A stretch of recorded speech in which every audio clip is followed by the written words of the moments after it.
Marco Scutaro looks at the first pitch from Mark Burley, and that is taken for a ball. Scutaro hitting at .275, 4 homers. He's driven in 11. He was 3 for 6 last night. There's the strike. Scutaro hit a lot of fastballs last night, a lot of fastballs that were left out over the plate. I think if you force him to hit the off-speed pitch, I think he's going to have some problems. As a changeup, well, those fastballs that he hit primarily off Gavin Floyd were about the only ones that Gavin got over. Gavin was having trouble, if you missed that game last night, getting his fastball over. He had a good curve and a good change, but it was just one of those nights. Everybody had a bad night defensively. The Blue Jays were finding a lot of holes, so just write it off and let's get them this evening. You just have to hope that all of the bad things that could possibly happen happened last night, and a lot of them did. 2-2 pitch. He gone. That's what makes Mark Burley as tough as he is, because he's got a good changeup away, and then he comes back with that cutter inside, and it just freezes right-handers. Corky Miller wants it there, doesn't move the glove at all, and a called third to start it off.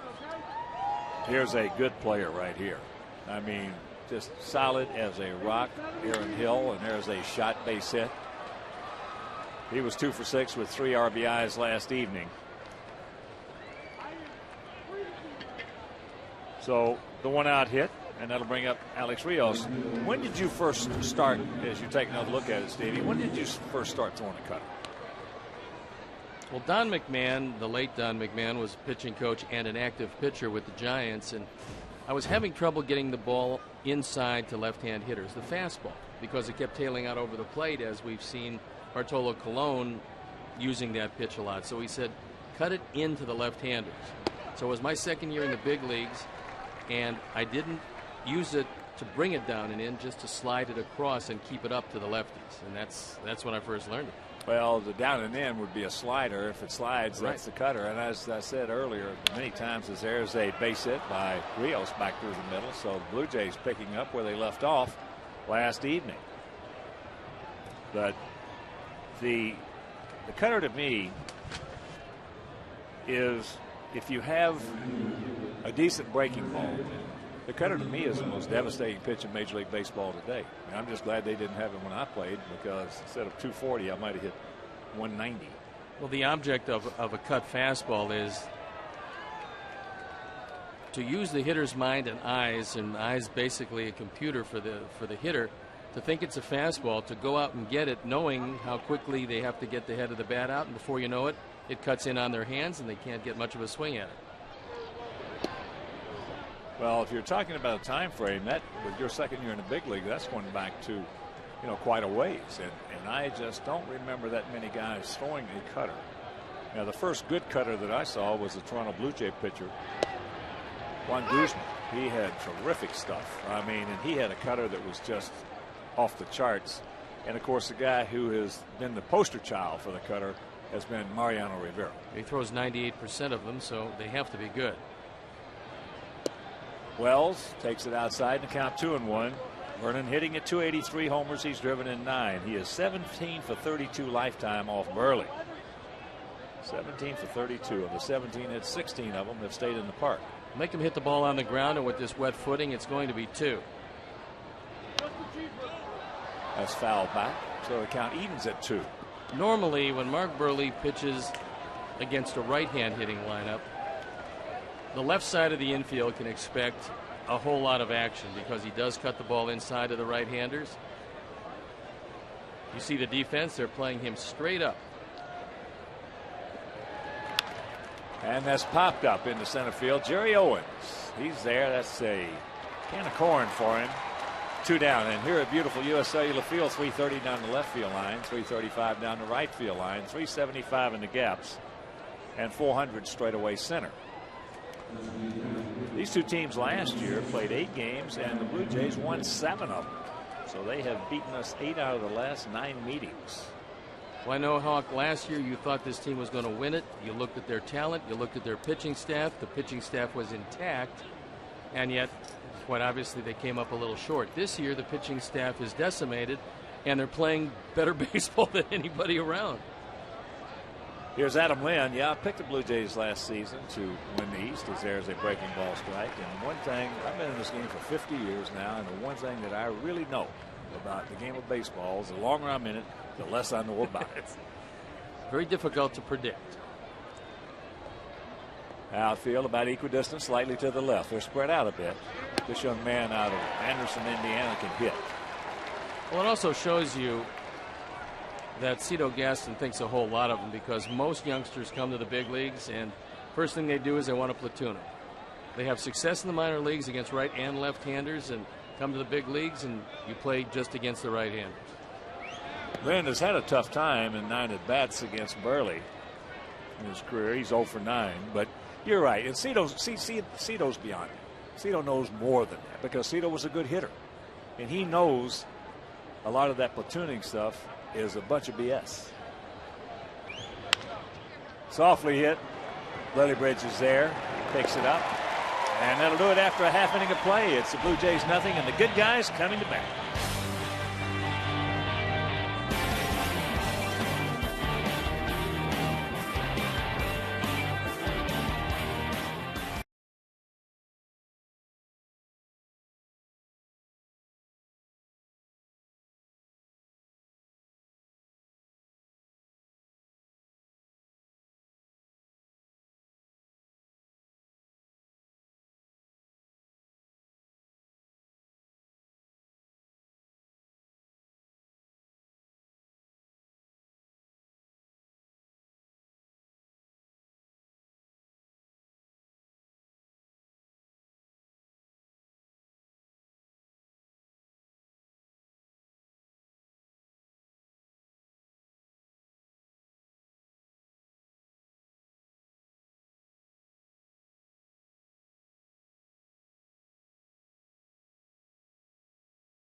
Off, then it's Fields, Quinton, and Dye.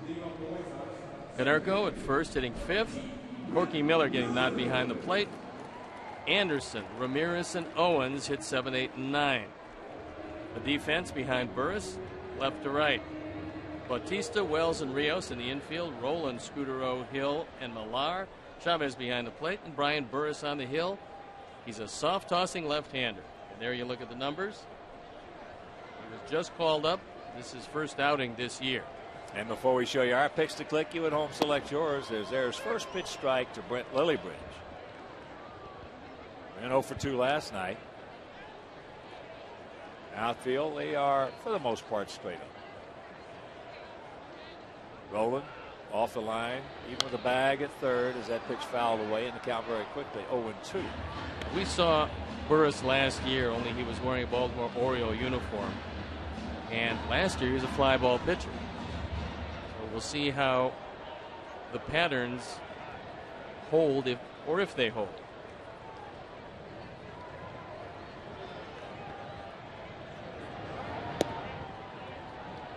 That's up high, 1-2. Sox come in hitting at 261. Sox are 8-8 on the season. 28-year-old southpaw. Breaking ball, backdoored him, and that's out number 1. Well, you saw Chavez was actually tapping the ground. He wanted that breaking ball in the dirt. See him where the glove is, and just threw a beautiful curveball. That one split the middle of the plate. The key right there is that the umpire has got to stay with it. The hitter's probably not, so that means that the umpire has definitely got to stay with it. Marty Foster did. Well, normally you'd like your catcher to say, look, he's got a big breaking curveball, and he might have a tendency to give up, but it is going to come down in the zone, and we need that pitch tonight. So here's Josh Fields. Well, there have been in years past instances where the catcher with certain pitchers who had a big breaking ball or some sort of a trick pitch. A lot of times that catcher might turn around. He'd tell the umpire before the game, "I tap you on the leg, you know it's coming. Stay with it."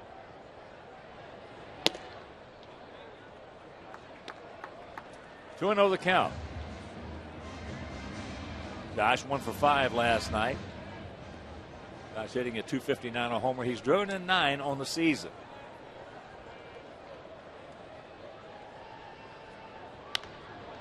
High in the right center field.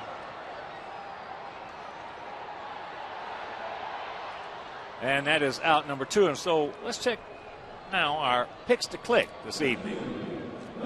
Lisa, Tex, and Steve are going to go with Josh Fields. Jim Angio, our Hall of Fame director and crew, they're going with Ramirez. And Casey and Valerie, Johnny and Rachel and I are going to go with Corky Miller. And, of course, those picks brought to you by Southwest Airlines. Visit southwest.com today. Corky's had some real good at-bats this season. Here's Carlos Quentin. He has as well. That's high in the center field. Another can of corn and a very easy, quick 1-2-3 inning for Brian Burris.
That pitch inside to Scott Rowland, and the count 2-0. As you know, all Sox fans who watch Burley on television know when we come back, it's usually 1-0 or 0-1. 2 pitches we've missed because he is the fastest worker in the major leagues. And he doesn't give the hitter a whole lot of time to get set. Here's the change. Let's see if Rowland's ready for it. 3-1. Rowland hitting at .317. A couple of homers. He's driven in 7. When he's healthy, he's a terrific player, and he's healthy right now. Rowland 2 for 4 last night. As we mentioned, if you missed that game, he's a big man. Scott is 6'4", 250 pounds. And talking with a lot of the Blue Jays, he's playing an exceptional defensive third base. Well, there are a lot of people at one time who said that there is none better defensively at third than Scott Rowland. Well, what he could do, I mean, he had soft hands, still does, but he also threw the ball almost right in the middle of the first baseman's body with every throw. Once again, the payoff. Just off the corner.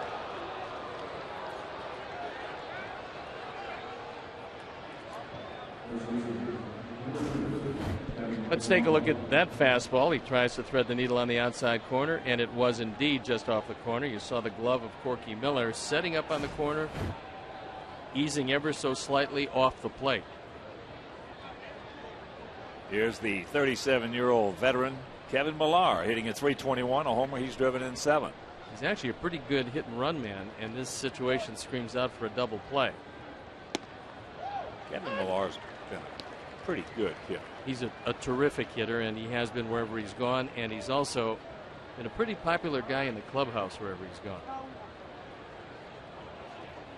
Outfield about equidistant. Look at this. Has a little shank, a little duck snort right there. So the leadoff walk goes into third base, and Burley in trouble on a flare. A prototype duck snort by Millar. Man, been some meal money. Corky Miller wants it inside. This is a cutter. It didn't quite get inside as much as Mark would have liked it. And Millar off the end of the bat, and from the Southwest RoboCam, we'll see this one just landing fair. So runners at the corners, nobody out. Sox will trade the run for the double play if they can get it. Here's Bautista hitting at .353, Jose. Last night, homered in that ball game, and lifetime against Burley has faced him 3 times, has 3 hits, 2 of them stayed in the park. It's due to make an out. A couple of them. Nice block by Corky. Well, heads up base running also by Kevin Millar, who doesn't have real good speed. But when he saw that ball in the dirt, he took off at first base, kept on looking to see if Corky could corral it. When he did, he went back to first.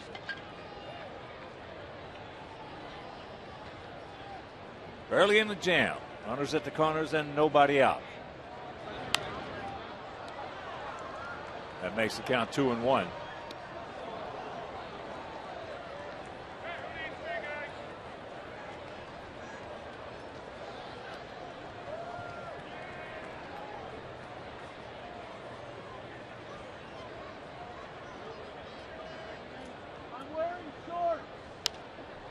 That's flipped out into center field, and that's trouble.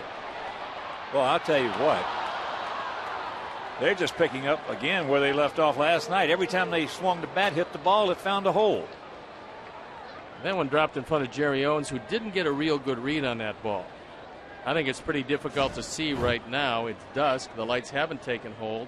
Bautista hits it off the end of the bat. He's actually bailing out. Didn't expect the changeup. Lillibridge can't get to it. Owens can't get to it. And watch it again. That's when you're hot, you're hot. It's just that simple in this game. When you are going good, every time you swing it, it finds a hole. There's Chavez squaring the bunt, takes the ball. After 18 games this year, Steve mentioned this earlier, Blue Jays leading the major leagues in runs with 118 hits, coming into the night 200. And they have 4 already in an inning plus. That'll get the job done. So the sacrifice, 3-4.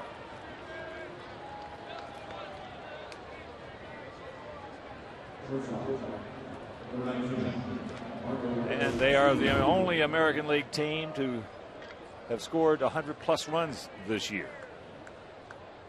It's a very good bunt by Chavez, and the object is to try to catch the ball with the bat. And if you get that bat out front, the ball is going to have a tendency to stay in fair territory. So the infield playing back.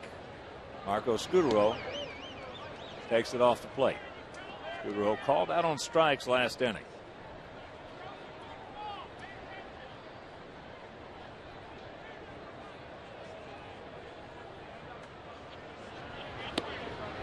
And the count 2-0 with Aaron Hill on deck. Mark Burley was pushed back to get an extra day of rest, and it really works different ways with different guys. Some guys like it. Some guys are a little too strong in that first inning, and their stuff isn't quite as good. And that's softly hit out into left center field. Carlos comes on, makes a nice catch. As Owens did not see that ball either. He broke back and across and then started in. Well, I also believe that Owens has got to tell Carlos Quentin that the runner is tagging up. The reason I say that is when Carlos caught that ball, he had no idea that Kevin Millar was going. Carlos comes across. You see Jerry Owens coming across. And Carlos here takes a couple of steps, and then you see him take a look. He had no idea that Millar was tagging up. Well, he's not going to throw him out at home anyway. But you're right. He still has to know. Just let him know, get the ball back into the infield.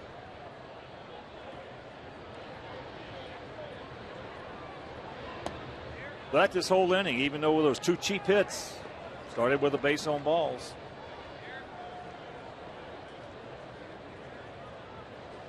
Hill lined a single in the left field last inning.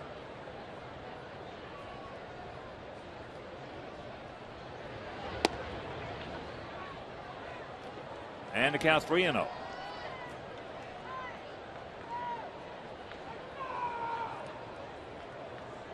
That's not good. You know, you're getting back to the extra day's rest with how each guy handles it. Mark's one of those guys that if you push him back a day, it's okay with him, or if you push him up a day, it's okay with him. He just, you know, he's that kind of a guy. He is a pup, as I've said this many times since he's been in the White Sox uniform. He's a pup out of Catfish Hole. That's out of play. I'm talking about in every respect. The only difference between the two of them being Catfish was right-handed and Burley left-handed. They have the same kind of stuff. They have the same kind of humor. They have the same kind of personality.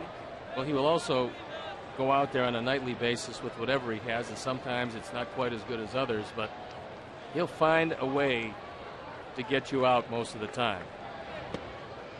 And there's ball 4, so the second walk of the inning.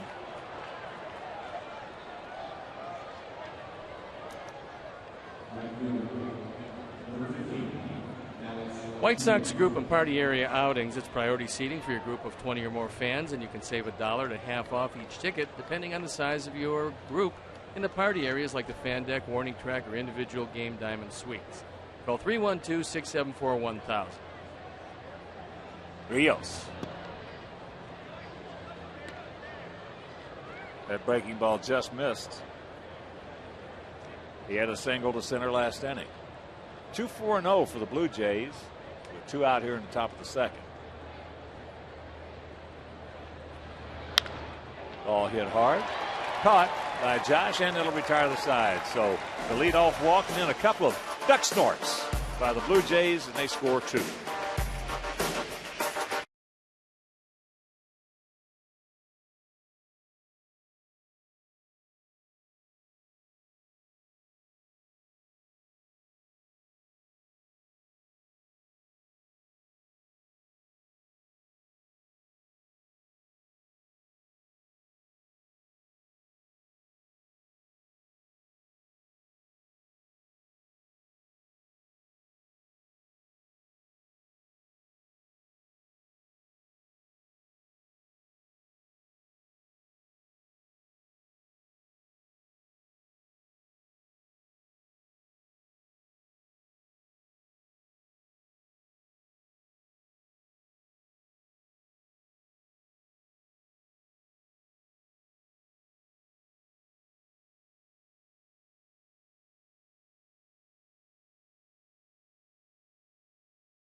Brian McMillan. After the game, listen to 670, the score for your chance to be a Walgreens VIP for a day. including a Walgreens Affordable Essentials prize pack and a pair of tickets to a White Sox home game. Brought to you by Walgreens, the pharmacy America trusts. First pitch to Jermaine Dye is taken high and wide. Jermaine at .333, 4 homers. He's driven in 10. He was 0 for 2 last night, and lifetime against Brian Burris is 1 for 5. And that was a homer. 2-0 the count.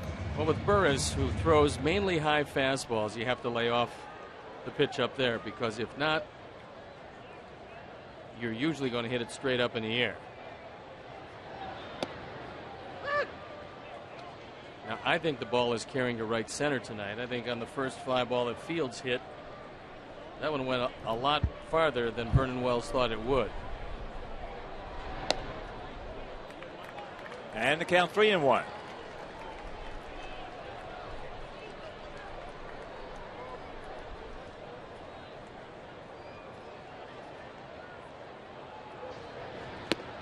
Goes through that one.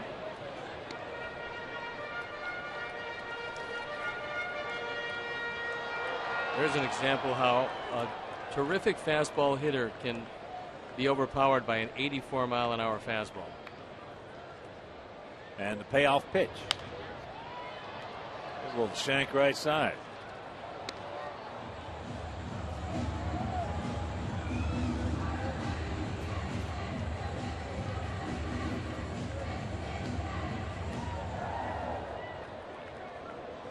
Ball 4 base hit right here, 23.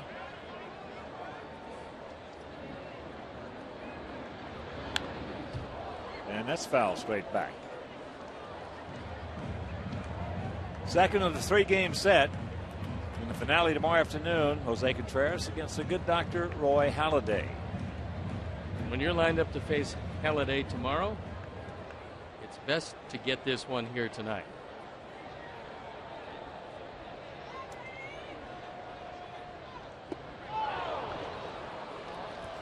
One out. Second strikeout for Burris.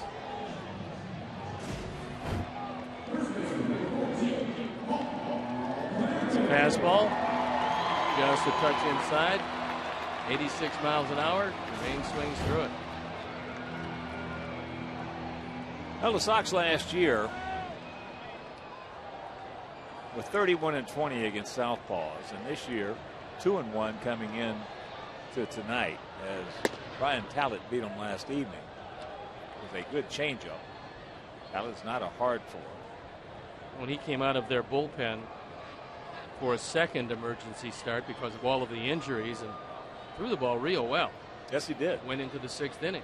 Yes, he did. Burley takes it and the count 2-0. But even in those 31-20 record against left-handers last year, which is a terrific record against left-handers, a lot of those 20 victories, or losses I should say, were guys who just soft tossers with a good changeup.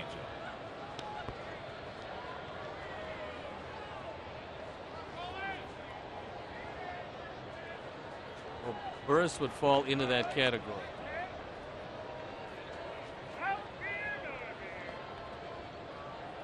One out, the 2-1 pitch.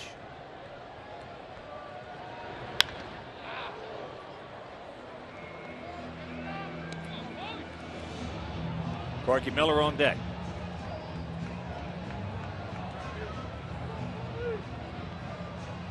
Here's a look at Corky, who's off to a terrific start. He was always a very good defensive catcher. And he really earned that spot in spring training when it was wide open for anybody to grab it. And that's foul.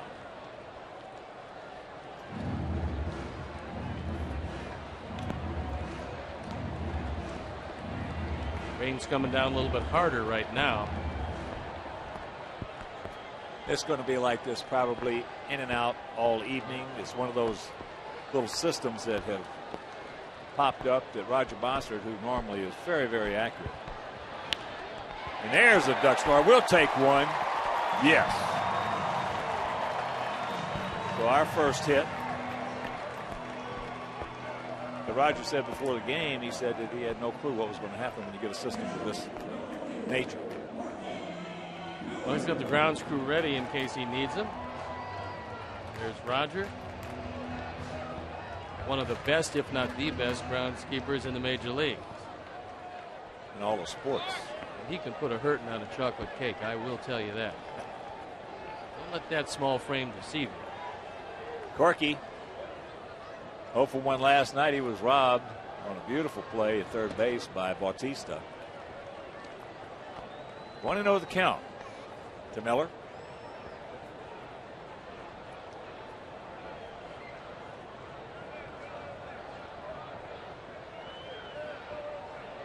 Those are bright skies.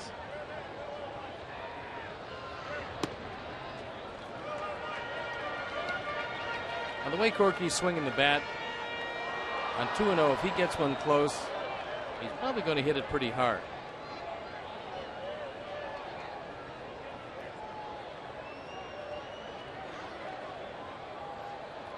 Outfield, spread out, straight up. He does hit it hard over the head of Roland, down into the corner, so Paulie will make the turn. He will move on into third base on the double by Corky Miller. That's Casey and Valerie, Johnny and Rachel's pick to click.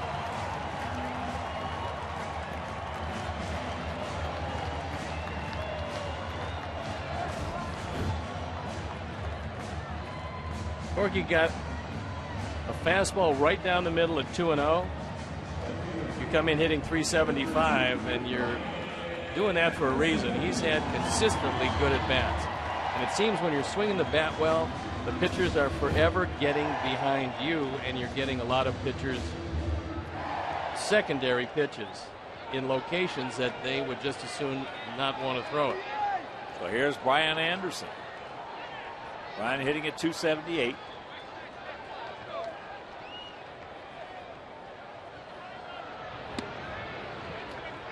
Takes up high, ball 1.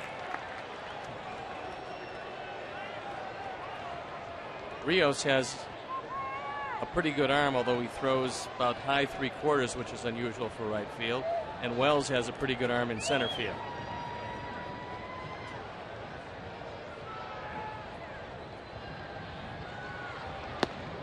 And the count 2-0, so he's got the catbird seat. You've got Rios and Wells who get to the ball very quickly as well. But the one thing that you will get with all of the rain, even with the good drainage here at U.S. Cellular Field, you're probably going to get a wet baseball. It's going to be a little bit more difficult to get there quickly and throw it accurately. There's the base hit. Out over the plate, just smokes it. Now they're going to hold Corky as the throw is way off the mark. Well, I would like to see Brian take a little bit bigger turn, and the reason is that there was nobody at first base. I mean, he had nobody behind him, nobody in front of him, and if he had taken a bigger turn, he'd be standing at second. For Anderson, he drives in his 3rd run of the year. Ball's hit hard enough where Corky Miller can't score. Now here's Brian going to first, and Chavez has to stay at the plate. Hill goes out, and nobody is behind Brian at first. So here's Alexei Ramirez. Alexei off to a slow start at 167. I think the at-bats lately, Hawk, have been a whole lot better than that. The one he had last night, first time up, that wind was howling as much as I have ever seen it since this ballpark opened, and it kept it in the ballpark.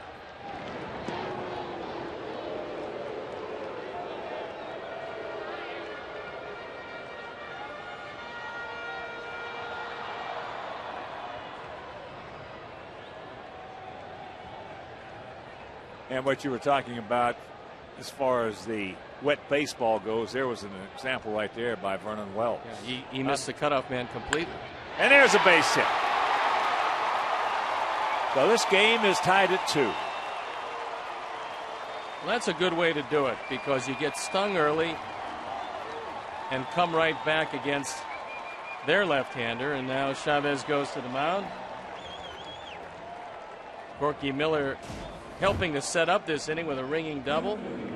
And a high fastball goes into left field.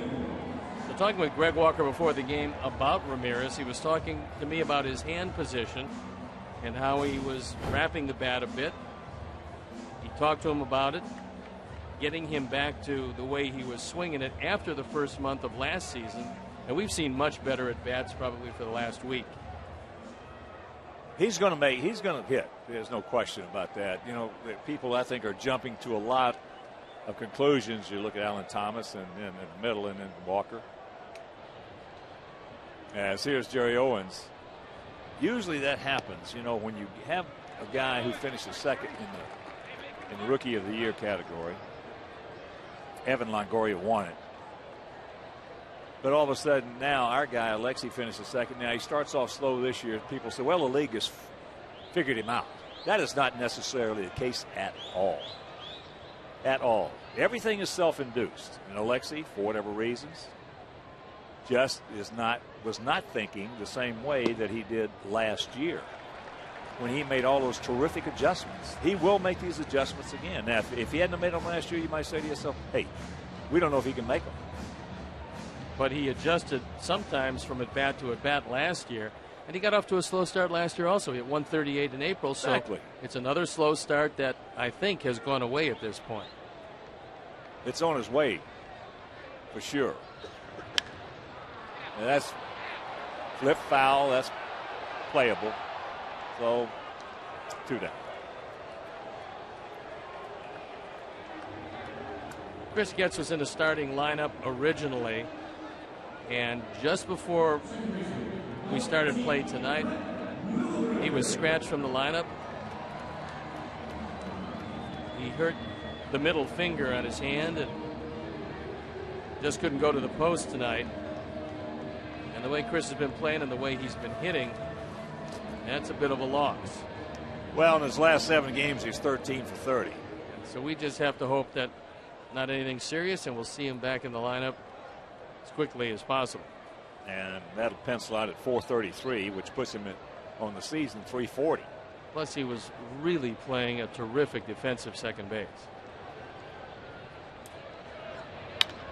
That ball hit hard. Rios, he's there, makes the catch, and that'll retire the side. But the Sox come up with a pair. We'll go to the third, tied at 2.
Two, 4, and 0 as we move to the top of the third.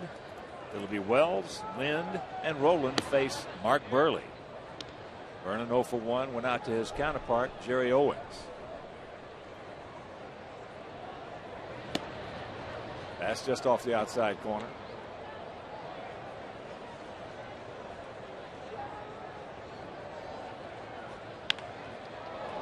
Back through the middle. Oh, he's got to hurry. He does. Nice play.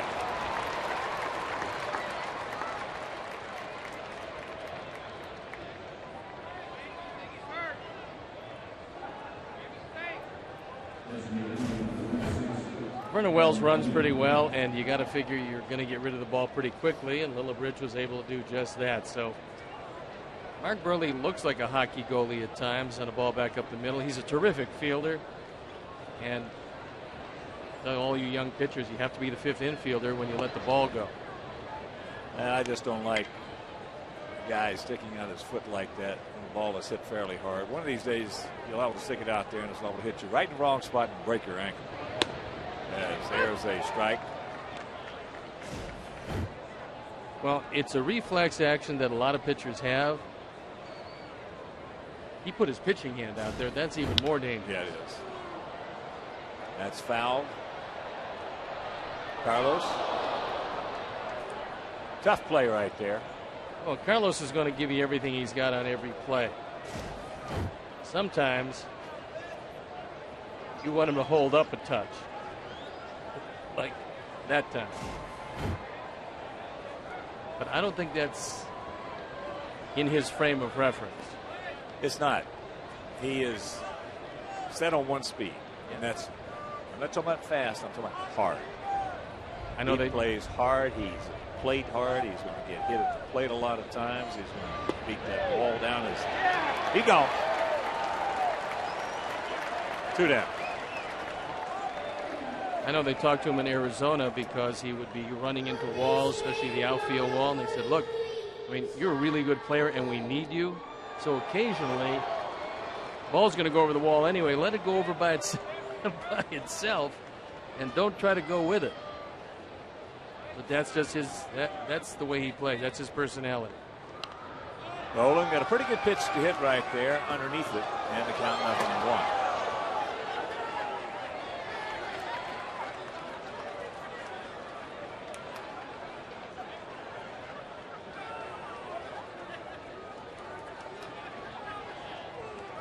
Outfield equidistant, spread out just slightly to the left.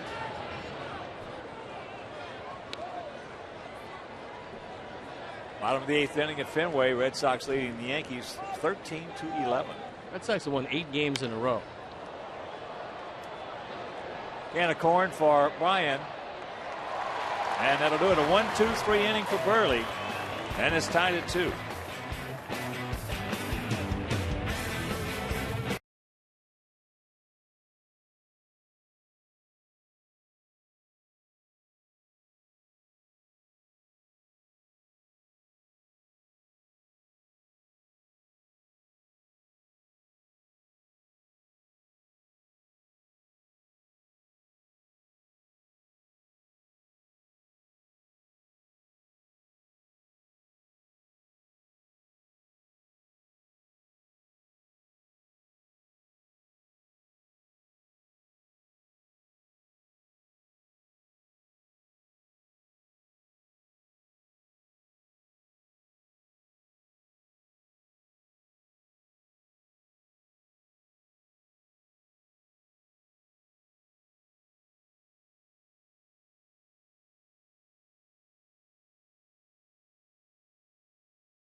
In the bottom of the 3rd inning. All right, guys, it'll be Josh Fields to lead it off, followed by Carlos Quentin and Jermaine Dye. ball. There's a base hit in the left field. Bautista quickly gets over, gets it back in. So Josh now 1 for 2. What I like is the fact that the hitters have picked up that Burris is going to come at you with a fastball on the first pitch, so you might as well be ready to jump on it. This is a fastball. It's belled high. It's on the inner half, and Josh gets a good swing and just rifles it to left.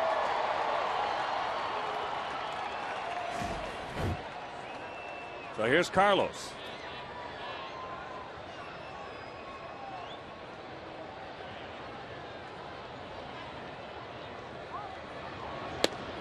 Low and away.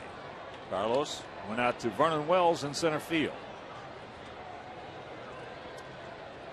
This Toronto team is a good defensive team, #1 in the American League at this point.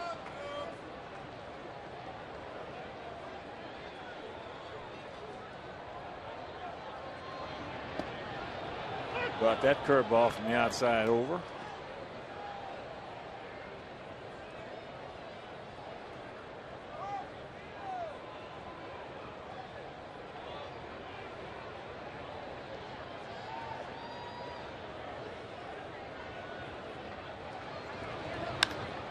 He just missed that one. High into left field. Bautista getting set as now. Josh with a good fake, but a good throw right there from Jose Bautista. But let's go back to the top half of this frame with Adam Lind at the plate.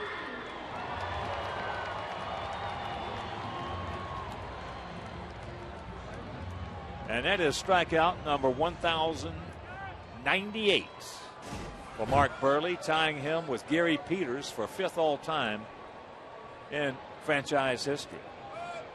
That's pretty impressive. You better believe it, especially if that's popped up by Jermaine into short right field. And Hill stays right with it, 2 down. But you're talking about Gary Peters was a rookie back in 1963. He won 19 games. And he had an ERA. I believe, yeah, 2.33. That's a pretty good year. But you're talking about Mark Burley. This is just another tribute to him, tying Gary Peters, who had much better stuff than Burley. Threw hard, had a great slider, and yet Burley just goes out there and just battles and battles. And look what he's done. He is 37 games over 500 in his career in the White Sox uniform. Not to mention the fact that he takes the baseball, goes out, gives you 200 innings every year. You can pretty much write it down that those are the numbers, and you can pretty much write down that regardless of what kind of team the White Sox happen to have in that given year, that Mark Burley is going to be a winning pitcher. Well, 37 over will prove that. He has been something. As Konerko takes it, and the count 2-0. Best batting average on this team against Burris has been Paul. And he's very much in a hitter's count again. Burris has gotten hurt on these pitches tonight. Well, he's now 4 for 8 against Burris. Changes up, hits the outside corner.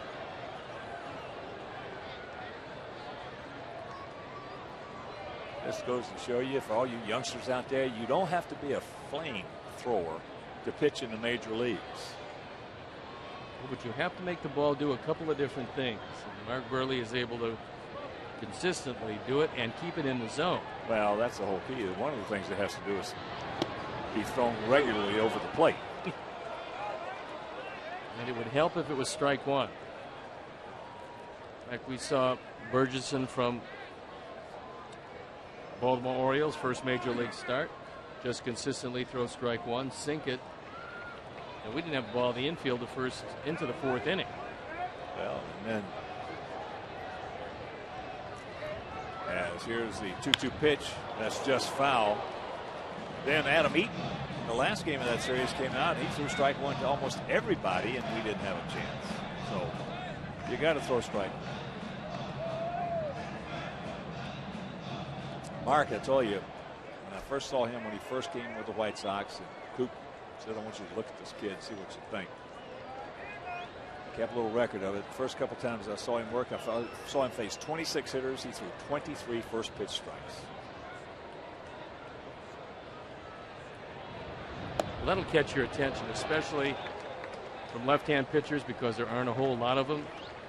And when you look at where he was drafted, you'd have to tip your hat to the system for taking a guy that didn't throw real hard, probably put the radar gun and nobody even looked at it twice. Turned out to be a pretty good pick. Payoff pitch. And that's ball 4. So Josh moves into scoring position. Paulie at first. And that'll bring up Corky Miller.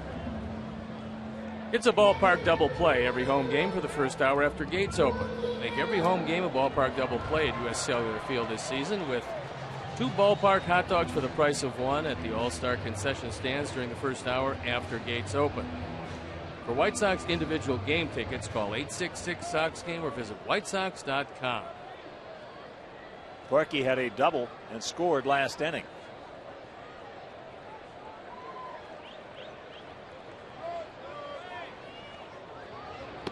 Change up. Big hack. No contact. Boston now leading the Yankees 16-11, still hitting in the bottom of the 8th.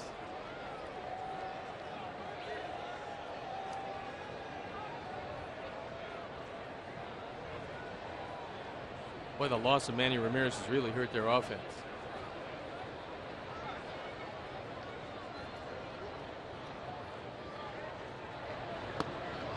Got a good swing right there by the Corkmeister. That was an emergency hack, and usually you don't see that if it's not on strike 3. But again, this is one of the most difficult positions to be in. That's a backup catcher, because you're going to play once every 4 or 5 days. You have to keep your rhythm defensively as well as offensively, and it's not easy.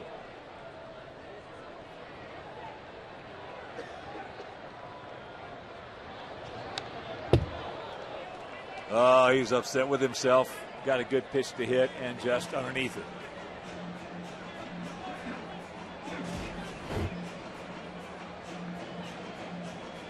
That was right there. It was. Wheel. Yeah. Came up about thigh high, inner half. Said hit me. And he fouled it straight back.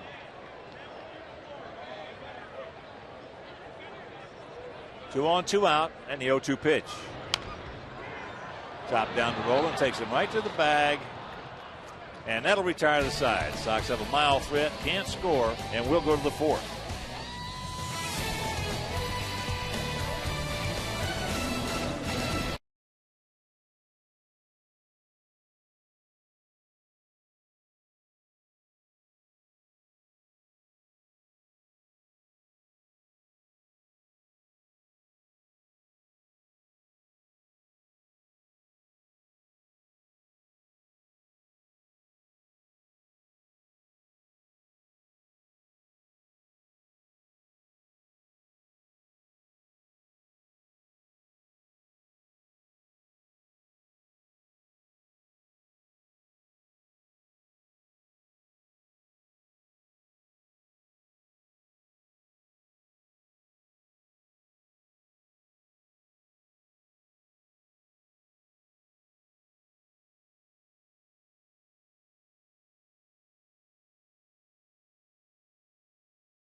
Kevin Millar can't get it, and the count evens at 1 here in the top of the 4th inning. Millar had a little duck snort single into right field and scored back in the 2nd inning. Millar, a good hitter. A good hitter is going to get those duck snorts. And he's been a good hitter wherever he's gone, and he's modeled a few uniforms in his career. Well, he's one of those guys for me. Don't tell me what he hit. Tell me when he hits it in good spots. He has been a good clutch hitter. So his numbers are misleading in many of the years he's played. Even though they've been decent to good, they still don't represent the value he had to that ball club. Well, he's a .277 lifetime hitter coming into this year. That's pretty good. Yes, it is. Especially when you consider that he came up with Florida, spent a whole lot of time there, went to Boston, had 3 pretty good years, including a .297 season in 2004. He played 150 games that year. He gone. About the outside half. I know he and Ozzie loves him. Absolutely loves him. They get on each other every time that they get together. Well, he's one of those guys that's not going to be a star of your team, but as a complementary player, he can mean a whole lot because he's going to be in the middle of a lot of rallies. Well, again, he's a good 7th, 8th, and 9th inning hitter. As here's Bautista. He singled in a run back in the 2nd.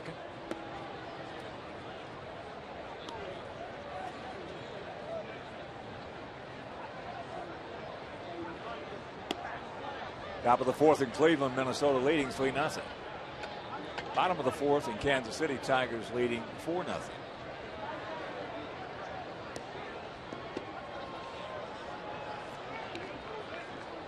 The 4th inning is brought to you by Taco Bell's 4th Meal. It's a meal between dinner and breakfast, open till 1 a.m. or later. And it's my bride's favorite place, I can tell you that for sure.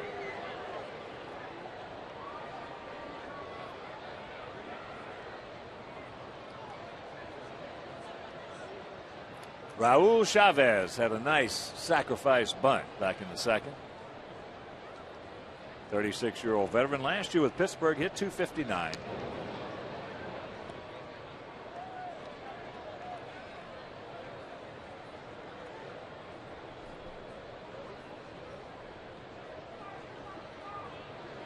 So Mark Burley all alone now in 5th place, all-time strikeout leaders in the White Sox uniform. And with the pitching staffs that the Sox have had over the years, that's quite an accomplishment.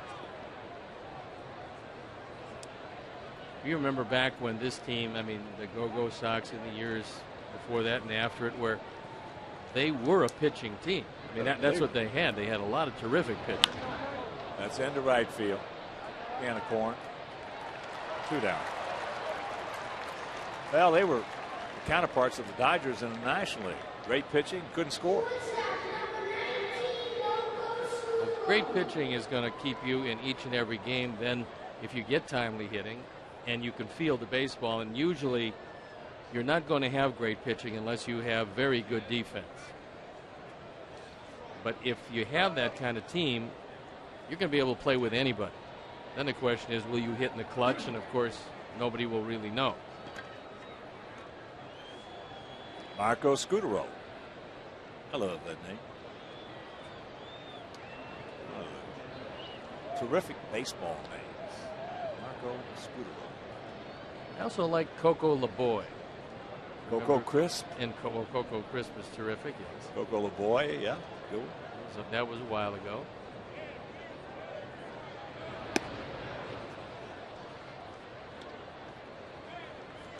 Want to know the count to the 33-year-old veteran who is 0 for 1 with a sacrifice fly.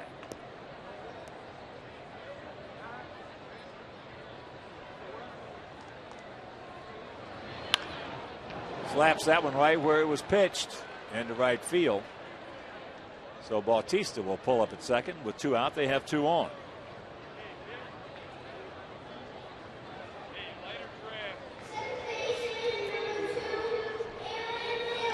And that'll bring up the very dangerous Aaron Hill, who has singled and he has walked.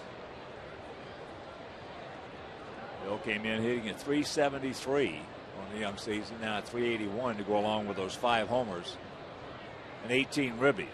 Talking with Cito Gaston, they really missed Aaron Hill last year. He had a concussion from a collision with David Eckstein. Oh, hit hard. Look at the play by Brent. Paulie pick, yes!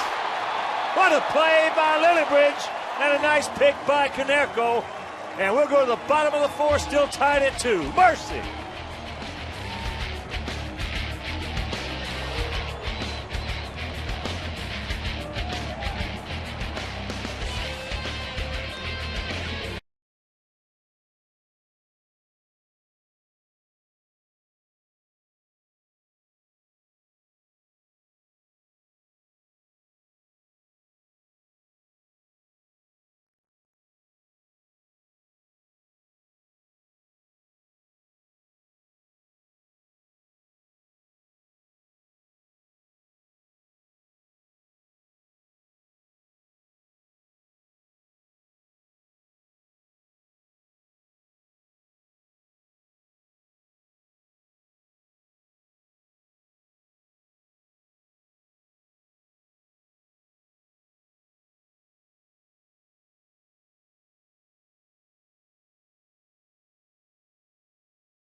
Mercy by Brent Lillibridge to save a run and keep this game tied at 2. One of the best plays we have seen at second base in a while as Brian Anderson.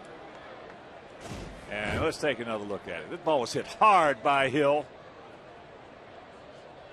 And then Paulie will just finish it off. Well, Hill got down the line in a hurry, and actually that ball was probably by Lillibridge.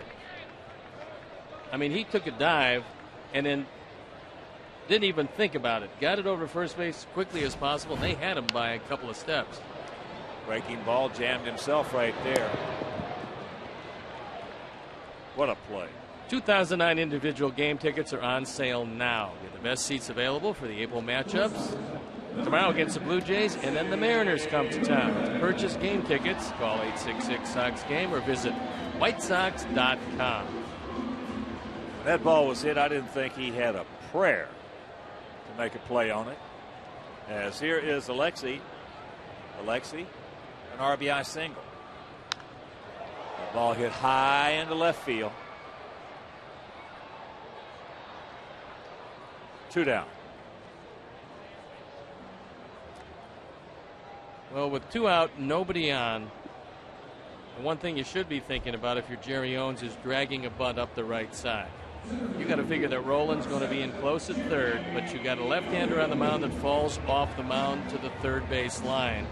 And if you can drag it by him, there's no way Kevin Millar is going to be able to coordinate with either Hill or Burris and beat the play. Let's see if Jerry's thinking along the same line.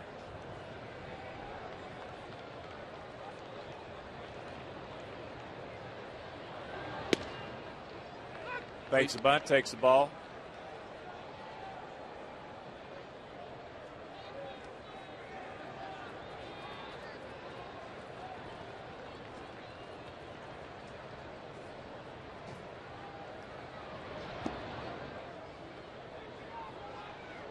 One and one to count to Owens.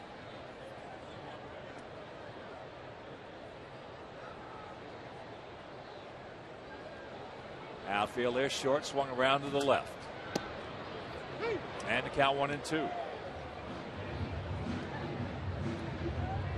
Tomorrow afternoon, Jose Contreras against Roy Halladay. That game will be over Comcast Sportsnet if you can't make it to the ballpark, but there are good seats available for that game, so come on out. And then Monday, Tuesday, and Wednesday, it's the red hot Seattle Mariners catching another team. Playing. Everybody we played has caught so far this year has been playing well. And Seattle's got the best pitching in the American League. It's somewhat surprising because Kansas City's done a great job, but Seattle's ERA coming into play today, 2.95 as a team. Whew. There's a base hit. So the 2-out single, good speed aboard. Remember, Hawk, in spring training we were talking about Zach Greinke and the fact that he just has overwhelming stuff. Well, he's put together a streak where he doesn't give up anything. He gave up finally one unearned run, but he's having just a remarkable season. And that young man has the sky is the limit as his potential in this game. Yes, it is.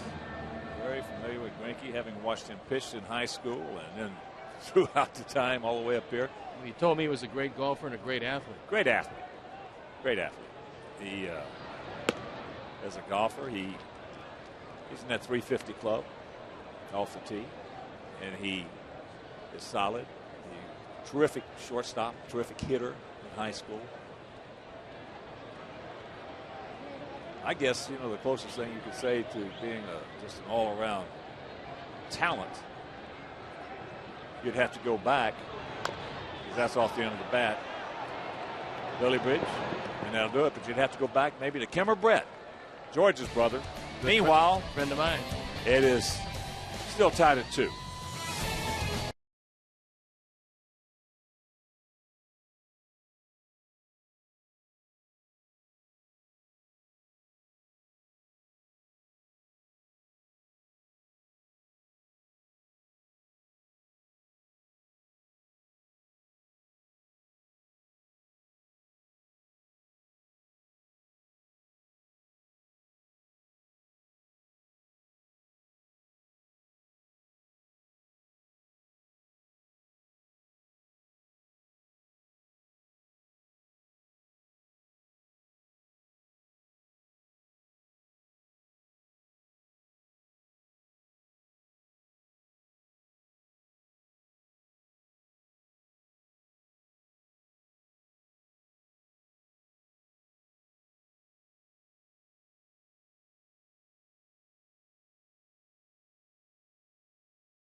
Alex Rios, he is 1 for 2. Fouls that back into count 0-2. Rios has been trying to pull just about everything. And so if he does make contact, you figure it's going to come into play on the left side. And with that in mind, Fields is back at third. And Ramirez fairly deep, but straight away at short.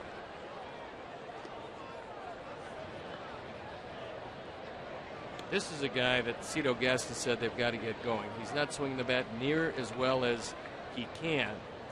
And if he gets going, this is a frightening lineup. He gone.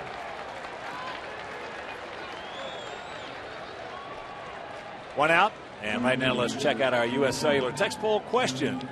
believe in something better. Will the Sox finish the season with a winning record against the American League East? A yes, B no. Just text A or B to 97999 and watch for the results later in the ball game.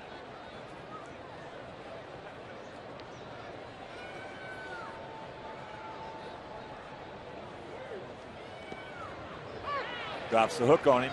I love that first pitch slow curveball because no hitter wants to hit it. If you can keep it in the zone, you're going to be 0-1. Well, from a hitting standpoint, when you that ball, that breaking ball hit into left center field, and nobody's going to get that one, are they? Yes! What a play by Owens! The late dive, great catch right there by Jerry Owens. If he's not left-handed, he doesn't make that play, and he closed a tremendous amount of ground in the last instant. This is a soft breaking ball. Vernon Wells hits it right on the nose, and Jerry Owens in the last couple of strides lays out and makes just a tremendous catch. Now he's going to come away with a few scratches on that hand of his. You see the left hand on the track, but the right hand nestling the baseball. Oh, that was a beautiful play. Beautiful play. We have seen two beautiful plays already in this ball game.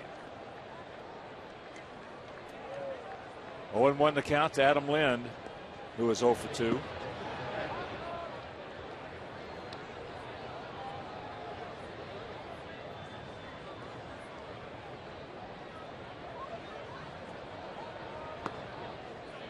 Two balls and a strike. We told you earlier that good pitching goes hand in hand with good defense, and Mark Burley's getting some superlative defense tonight. Has popped up, playable left side. Alexei making the call. And a nice right inning right there for Burley and Jerry Owens, who makes a beautiful catch. Halfway home, tied at 2.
Bottom of the 5th inning, 2-5-0 for their guys, 2-6-0 for our guys. Well, third time through the order, they've done a pretty good job of hitting Burris so far. This looks to be a good Sox inning. Josh 1 for 2. Takes it up and in. Well, Burris might have thought that Josh was looking a little too comfortable because that was just a message pitch. Didn't try to hit him, but he did push him back off the plate. Breaking ball and the count 2-0. Quentin on deck. Jermaine Dye in the hole.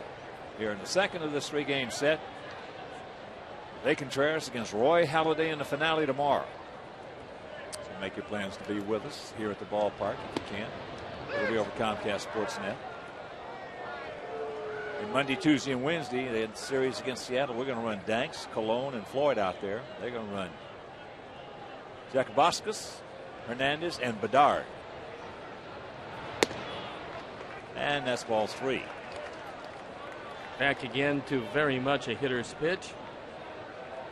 Carlos Quentin in the on-deck circle. He's waiting for his opportunity. And Josh is waiting for his fastball.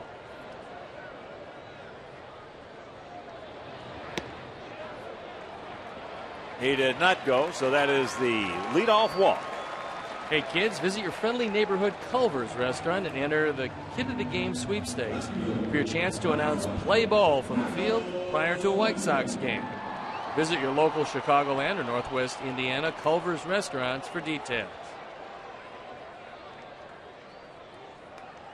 Here's Carlos. He has gone out to center and he has gone out to left. One to left. He just missed.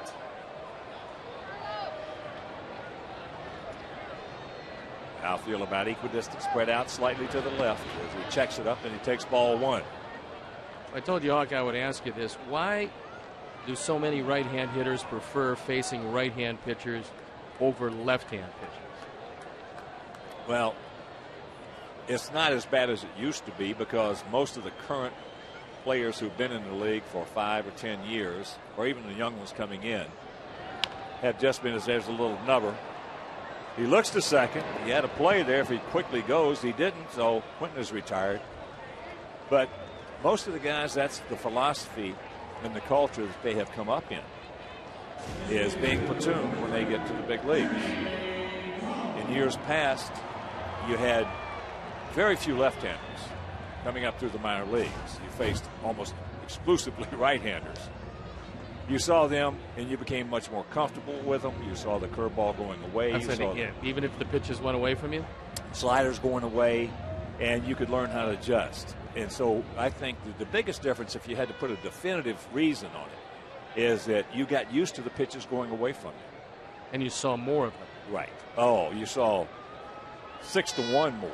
So that being the case, as you get to the big leagues, all of a sudden now you see these major league left-handers. And they're trying to tear your right kneecap off with that slider down and in. And you saw that coming in, and then you saw the fastball they would throw inside and come back to catch the inside corner vis-a-vis a Whitey Ford. That's the one that is so difficult.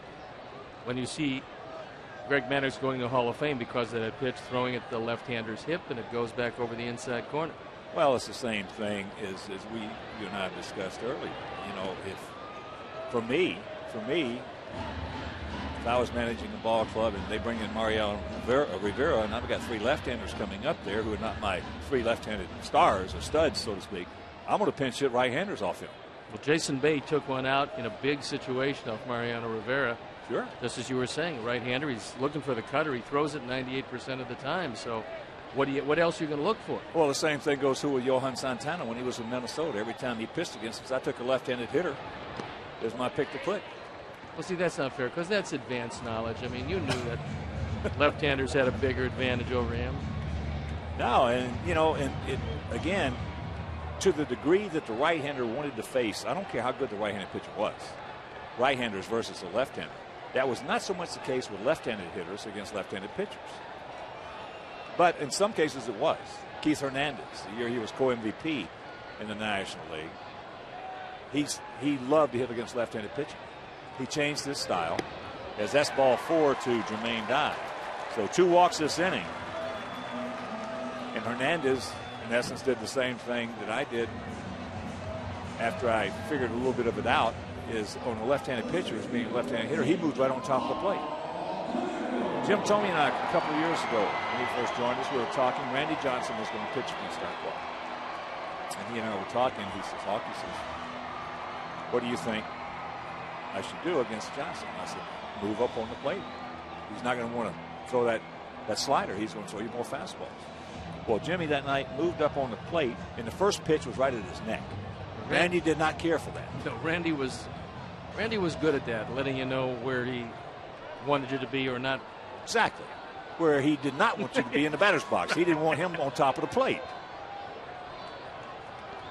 Here's Konerko with 1 out, 2 on. Change up, way out in front. Paulie has singled and scored, and he has walked.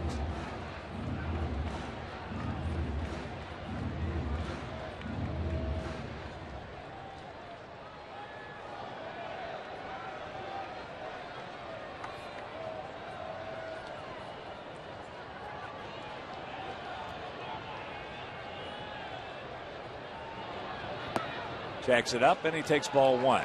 Well, Josh is going to have to get a good secondary lead at second base, because you've got good arms all the way around in the outfield. Jose Bautista was a natural third baseman, so he's got an above average left fielder's arm.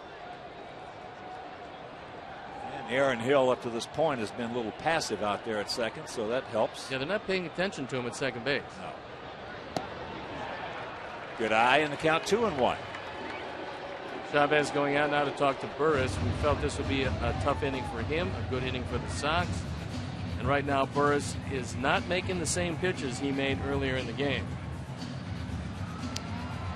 A little surprised that he didn't call Aaron Hill in and say, hey, give him a little token step or something over there, because Josh did indeed have a good secondary lead right there.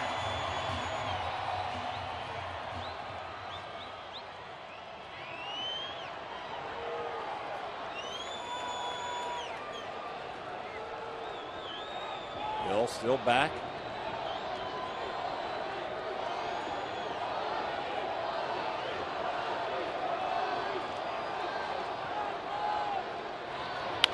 Back through the middle, into center field. They're going to wave him around. Wells will just pick it up, and the Sox lead it 3-2. Ball continues to torment Burris. That's RBI number 13, and that good secondary lead made the play impossible for Wells. Now, he was thinking about it, but as that ball goes back through the middle, hits the mound, bounds into center field, and then a good jump at second base by Fields, and no chance for Vernon Wells. And from the Southwest RoboCam, we'll take another look at it. You see Fields with a good jump, and Jeff Cox saying, take off, using both arms, because he's really coaching both base runners. Well, that was a good at bat for Konerko in the sense that he was not greedy. You could see how he was taking the pitches. He was not trying, he wasn't looking to hit a 3-run homer. He was looking to hit the ball back through the middle or maybe over into right center field, and that's exactly what he did. Brad Arnsberg comes out to talk with Burris, probably to give his bullpen a chance to get loose, and now Marty Foster's coming out. Sean Camp throwing in the bullpen. It's time to break this up on the mound. Brad's out there basically to kill some time.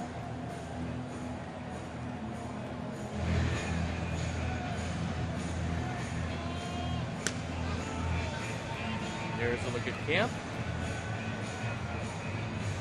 Camp last year pitched well against us. And you see that occasionally. You see a guy that you've handled pretty well when he was in a Kansas City uniform, Tampa Bay, all of a sudden he gets with another pitching coach, in this case Arnsberg. Maybe got a little click and is a different looking guy. So here is Corky. Corkaroo takes that curveball low. Well, our staff is loaded with guys that have come over from other teams.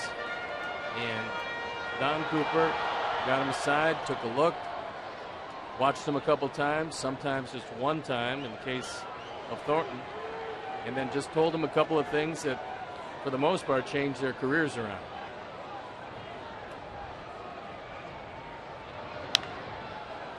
That's foul, just foul. So Jermaine and Konerko will return to second and first, and the count 1-1. Well, that's one of the areas in baseball that flies underneath the radar as much as anything, is having a good coach that gives the general manager flexibility to whether it be a pitching coach or a hitting coach, that they have a bigger pool of talent to choose from.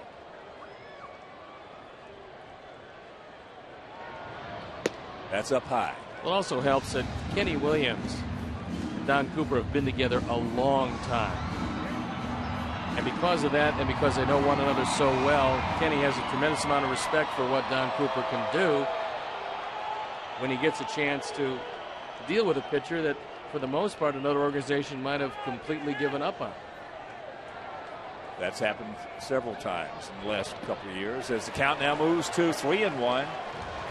With Brian Anderson on deck. You know, you're talking about going out and getting Johnny Danks. You're talking about going out and getting Gavin Floyd. You're talking about going out and getting Matt Thornton, guys #1 picks from other organizations, bringing them in here, and poof. Well, 3 of the mainstays of this staff.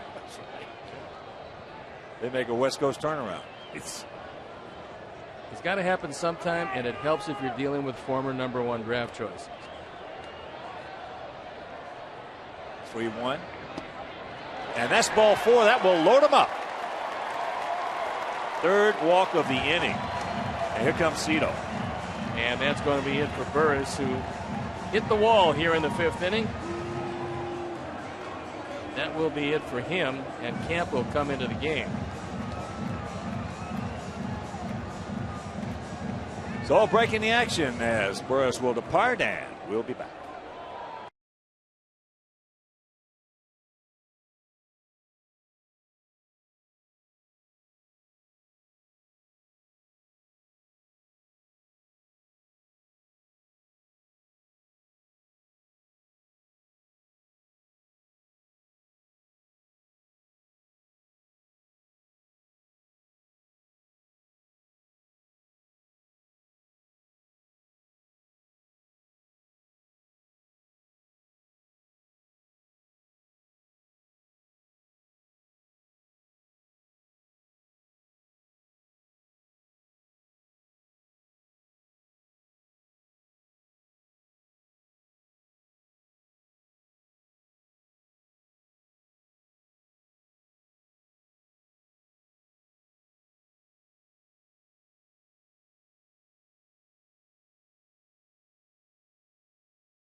He's had a terrific year this year, on for the 9th time. Haven't scored on him yet. 7 1/3 innings, 4 hits. He has walked 6, and that's been a problem. So we'll see if Brian Anderson can be patient. 6 walks, 6 strikeouts in the 7 1/3 innings, but he has yet to give up an earned run. Well, as I mentioned, he looks like a different guy since coming over here with the Blue Jays. Getting in that mindset that Matt Arnsberg has evidently put him in. Want to get the set of signs down. I think they would have had that, but want to make sure there's no cross-ups. Sox lead by 1. You know, when we saw him with Kansas City, he was very tentative. Basically a 2-0, 2-1 pitcher. Usually won't get it done. Not unless you've got some exceptional stuff. So here we go. A big at bat in this ball game. Brian is 1 for 2 with an RBI single. And always, as always, first pitch in a sequence like this is big. And you've got to make him get the ball up. And if he doesn't get that last pitch, if he doesn't get that call, he's probably going to have some problems. Outfield fairly shallow. And there's a base hit. Paulie will hold as the shallow playing Blue Jay outfield. Jermaine scores, and the Sox lead it 4-2. 2 for 3 for Brian with 2 runs driven in. That doubles his seasonal output. He has 4 of them. Bases remain loaded, only it's a 2-run game. Now Camp has to get that sinker up because he didn't get the first pitch. He didn't get that call. And Brian drives it through the left side.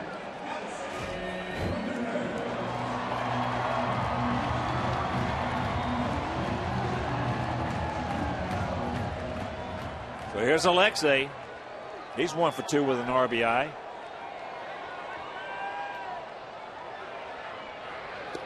Big sweeper.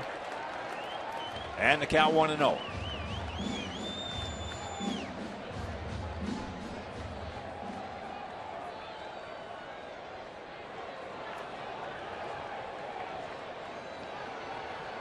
Right here, Alexei.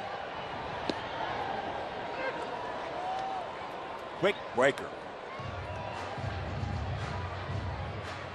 1-1 to count. Sacks packed with socks.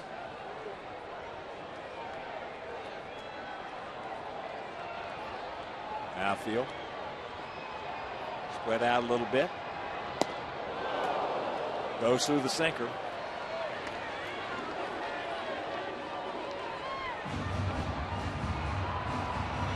Good two-strike hitter right here, Tim. Jerry Owens on deck. Pretty impressive with the bases loaded during his young career. 4 grand slams last year. Somewhat miraculous for a rookie.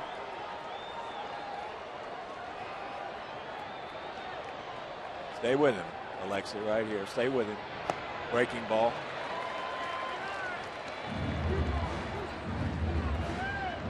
He's had some real good swings at fastballs.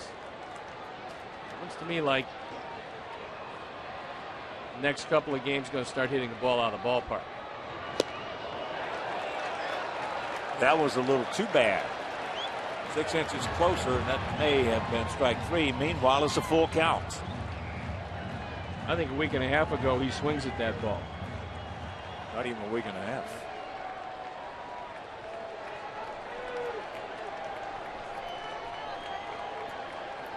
All for a base hit. Breaking ball hit high and deep. Way back. Bautista looks up. You can put it on the board. Yes. A get me over breaking ball and a grand slam for Alexei.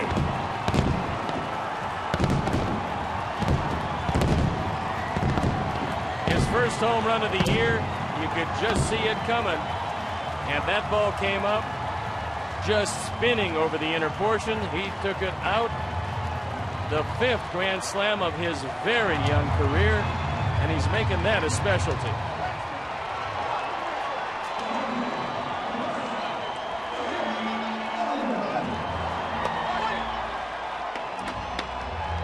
Five grand slams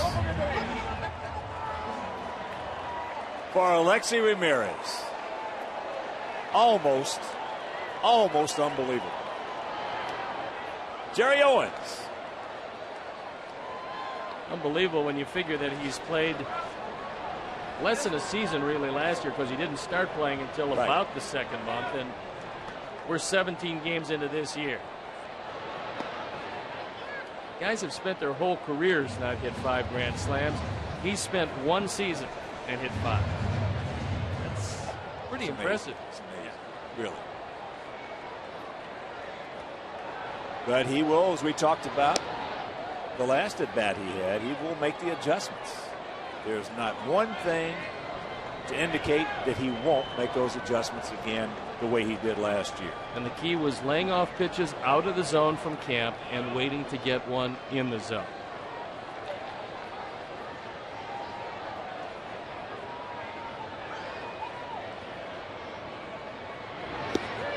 Backdoors him, and it is out number 2. That's a nasty pitch right here. Well, you know, on this pitch right here, Steve had just talked about how he was staying with it better and that he expected him to start hitting a home run, and poof. A 3-2 get me over breaking ball. Those get me over breaking balls have a tendency to go a long way, don't they? They sure do, especially when they're just coming up spinning, because they spin out of the yard. And that one made it 8-2. Lily Bridge is 0 for 3. Back in the second inning, he hit a P out to right field. And that was with a couple of guys on to end the inning. So the Sox with a big crooked number up on that board.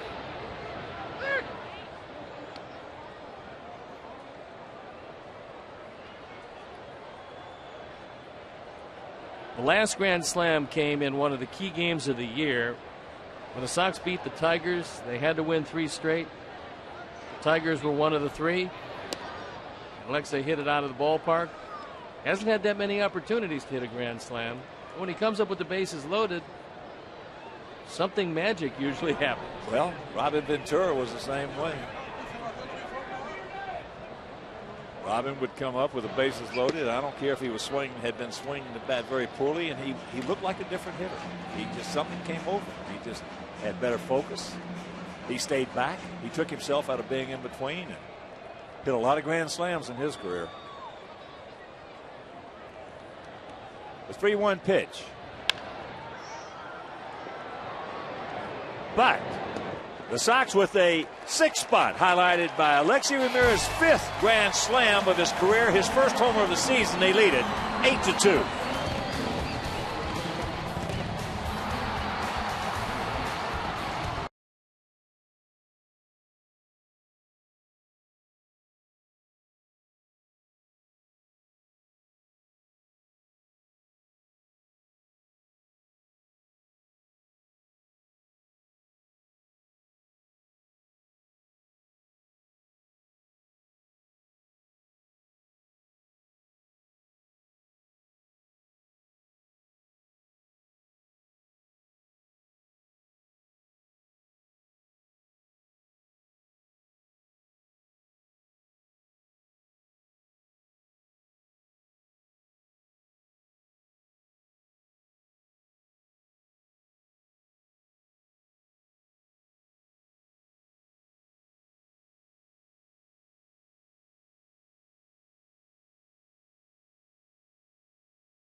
To the count to Scott Rowland, leading off here in the top of the 6th inning. Sox lead it 8-2. Both teams with 2 runs in the second inning, and then the big 6th spot, last inning for our guys. There's the strike. Rowland 0 for 1 with a walk and a run scored.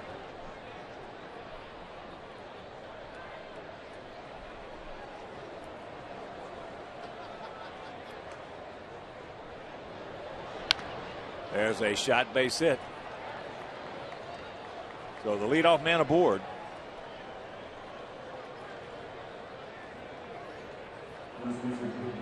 The White Sox are asking fans to join the White Sox Volunteer Corps, a team of fans who will work side by side with us in our efforts to make a difference for others.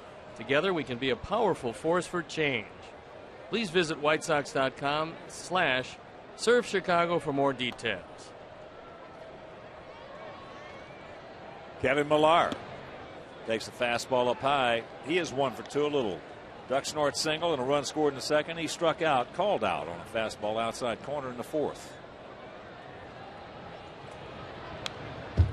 Trying to take that one into right center. I saw him hit a grand slam home run in, of all places, Wrigley Field. It hit right in that well and bounced right to the right field corner, and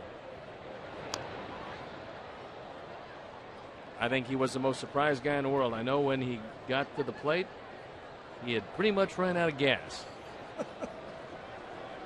You think? I don't know if he's hit another one since because of that experience. The question was, he maybe didn't want to hit another one. No. 1-2 the count to the 37-year-old veteran. That's foul straight back. Coaches for the Blue Jays at first, former center fielder Dwayne Murphy. Spent a lot of years in that Oakland uniform. And over third, Nick Leyva. Good, solid baseball man. Formerly with the White Sox organization as Burley. Makes a good throw right there. Took just enough time to make sure he was going to make the good throw to Canerico.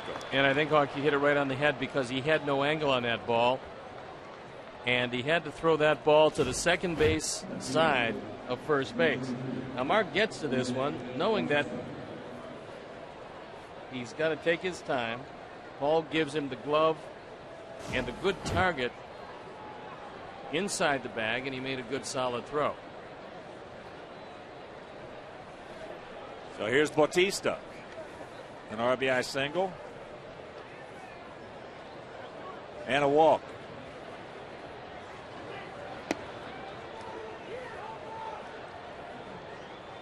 Outfield, they are spread out.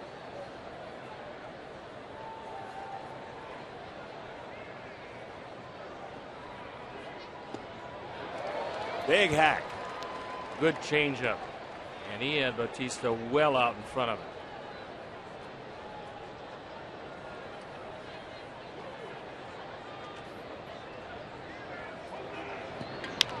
Down ball, softly hit. And that's out number 2. Took just enough off that little breaking ball right there to get him out in front. And although people will look back at the 6th spot in the 5th and view that as one of the determining factors here, I look back to the 2nd inning. After the Blue Jays pounding of the Sox last night, the Blue Jays scored 2 in the 2nd. But instead of this offense laying down, they came back with 2 of their own and tied it up. And I think that really helped everybody, especially Mark Burley, who's battened down the hatches since then, and the offense came to life last inning. Well, for me, one of the key hits in this ball game was Corky Miller's double in that inning. Yeah, I mean, you know, you just set the tone. Yeah, 1 out, Paulie singled, and all of a sudden Corky comes up, shoots one hard down in the left field corner, set up the inning, and our guys took advantage of it. That ball hit pretty well in the right field, but that's a can of corn. And that'll do it. Leadoff single by Scott Rowland goes for naught. It is still 8-2 good guys.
a day. He's tomorrow's starter. He's nearly 70 games over 500 in his career, and he's completed 40 of his 259 career starts. That's some impressive pitcher. One of the best. There's no doubt about it. So here we go. Josh Fields takes ball one. Josh started off last inning with a walk. He's 1 for 2. All 3 walks last inning. Scored. As well they should. There's a strike.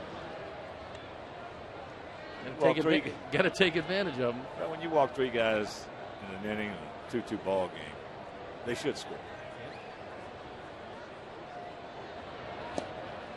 And that big sweeper, it misses. Good check right there by Josh.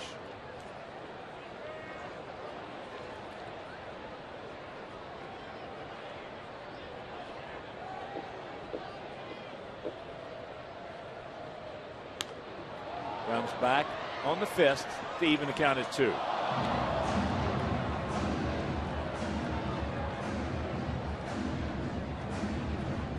Well, a fan in the second deck made a really good effort at that one, but had a rain slicker on, and the ball just slickered out of his hands. Been there and done that. That will happen occasionally.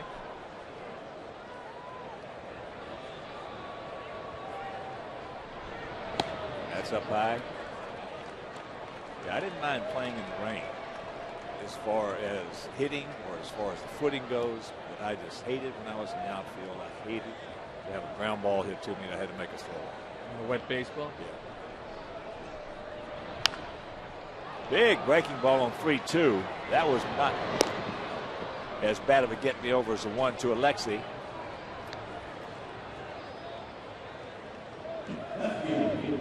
Create your own White Sox collectible using your favorite photos at the photo store on WhiteSox.com.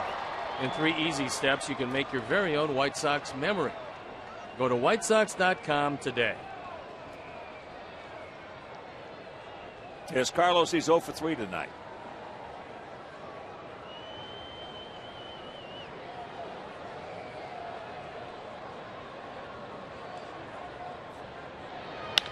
Ball hit hard. Roland knocks it down just like he's supposed to. Now the throw is wide. It'll be interesting to see if he gets a base hit on it, because that was a rocket to third base. And Roland did stay in front of it, but he chalks up E5. Look at it again. Now he's got some time, but it could very well be that with the rain coming down, he got a hold of a slick baseball and just let it sail. Here's Jermaine. Jermaine walked last inning. He scored. He's 0 for 2 in the ball game. Yeah, to try to make a throw, especially a quick throw like Scott had to make right there after that ball hit that grass twice. Unless you get lucky, come up and with a just grab the 4 seams automatically, it can do anything. Well, as a team, that's only the 6th error this year for the Blue Jays, who lead the American League in fielding. That's Roland's 2nd.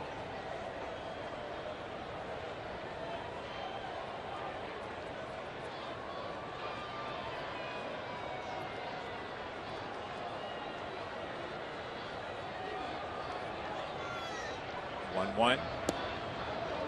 That was close.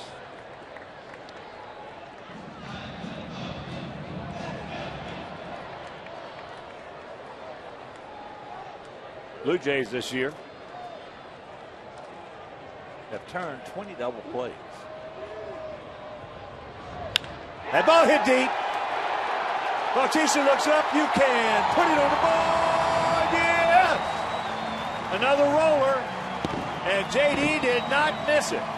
It is 10-2. 5 and 12 on the power numbers for Jermaine Dye. That was a no-doubter. Bautista in left field took a courtesy step, but that ball rocketed into the bullpen.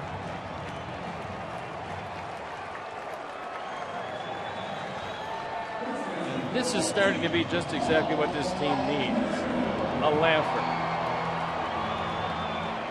Our club coming off that 11-day where we played 9 games. One of them was rained out in Detroit. Really had a good road trip coming home 5-4. And then things just fell apart last night, and we could not use the reasoning, well, we played a night game on getaway day in Baltimore because the Blue Jays played a night game on getaway day at home. It's true. So that washed out that theory. It was just a bad game last night. But our club has played well this year. Now, Ozzie, in his post-game remarks last night, said that's the worst game he's seen in a long time and one of the worst that he has ever seen as a manager. But he understands it. It's going to happen occasionally. He just says, I hope I don't have to see that again. Well, Ozzie's not going to sugarcoat anything, and he realizes when his team plays well. He realizes when they're playing in tough luck, and he realizes when they play poorly. Look at this. A little soft single. Probably will tell you, well, we got 2 managers in this game. As we talked about, we got 2 managers in this game that don't, as you look at Jermaine Solman, that really don't want to manage. Ozzie doesn't want to manage. He wants to get his guys playing well and to get out of the way and let them play. Cito doesn't want to manage. You take the good managers. Piniella, he didn't want to manage. He just wants to get them playing, let them get out of the way, and then let them play. But as long as you prepare for each and every day, which good managers do, and along with their coaching staffs, get these guys ready to play, you would just as soon the rest of it go right by the numbers. Now, we know that that's not going to happen, and some days are a lot more difficult than others, but when you have a game like last night and you realize that 5 times a year that's going to happen, that's just one of them. Step on the bag, go to first, and that will be the double play. But the 2-run homer by Jermaine Dye, and Sox lead it 10-2.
Couple of runs on 6 hits, walked 3, struck out 4, and Octavio Dotel comes on. Dotel having an excellent year, 1-0, on for the 8th time, and he's given up nothing. No runs, no earned runs. 5 2/3 innings, 5 hits. He inherits an 8-run lead as we head to the top of the 7th.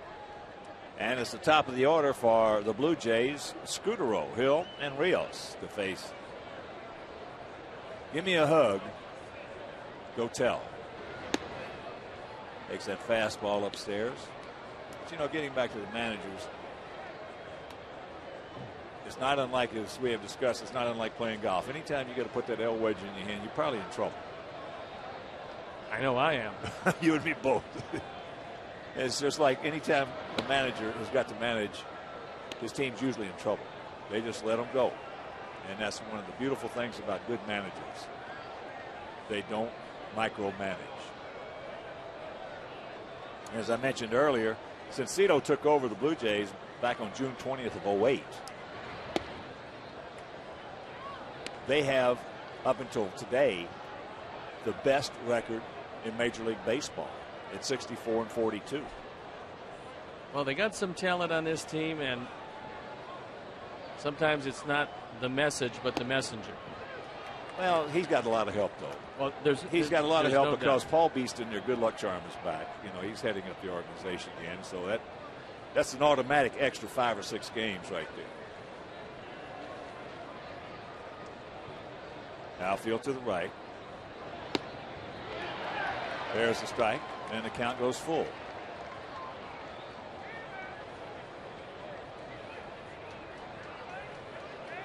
John McDonald played in the ball game last night. Up to hit for Hill. Payoff pitch, and he walks the leadoff guy.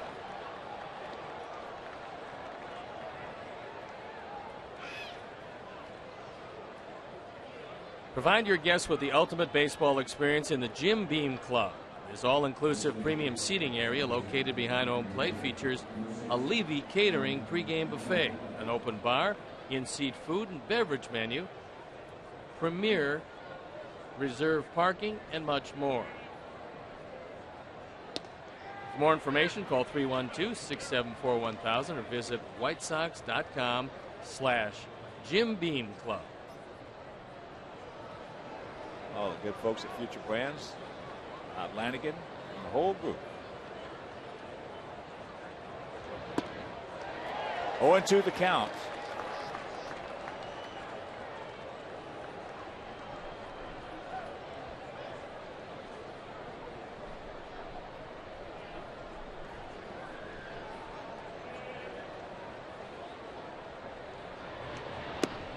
Yes, he did.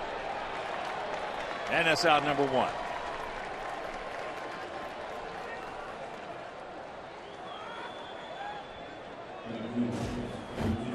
McDonald comes up to pinch hit, and with rapid dispatch, he is dispatched. Can't check up on a slider, so he will take a seat. We'll bring up the right fielder, Alex Rios, who was 1 for 3 this evening.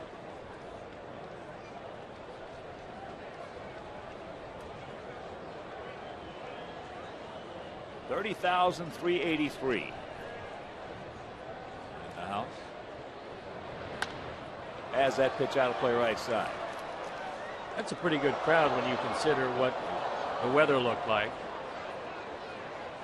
And they're being treated to an offensive onslaught featuring Grand Slam home run.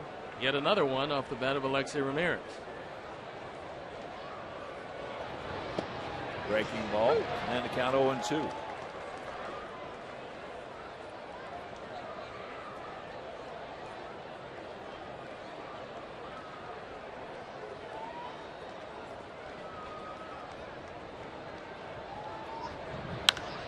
That fastball into right field.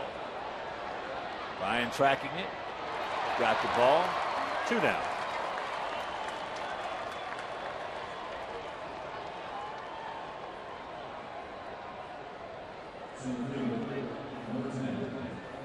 So here's their cleanup hitter, the center fielder, Vernon Wells, who is 0 for 3, but last time up in the 5th inning hit a ball in the left center field. Looked like it was going to split them, and all of a sudden, out of nowhere comes Jerry Owens with a full layout to make a beautiful catch. It was a big play because at the time it was a 2-2 game. If that ball splits the gap, the way Wells could run, it's probably going to be a triple.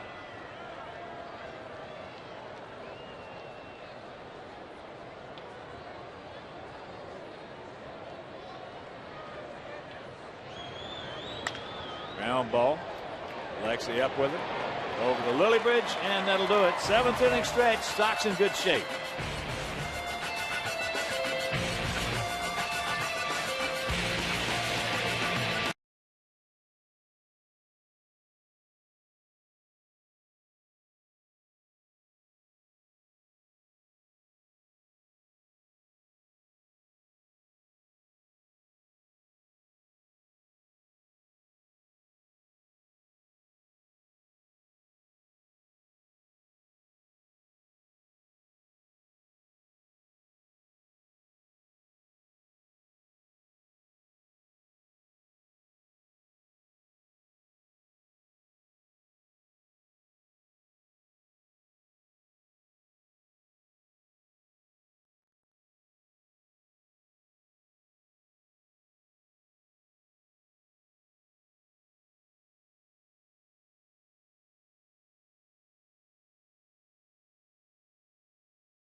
White Sox leading 10-2. We head into the bottom of the 7th inning.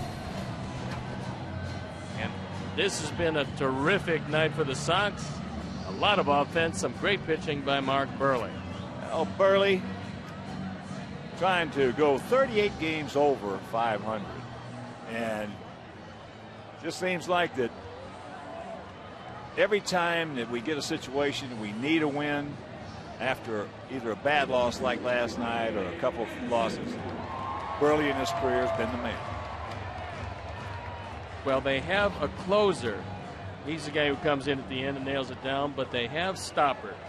And stoppers are in a starting rotation, and those are the guys that you don't get by when the team needs a win.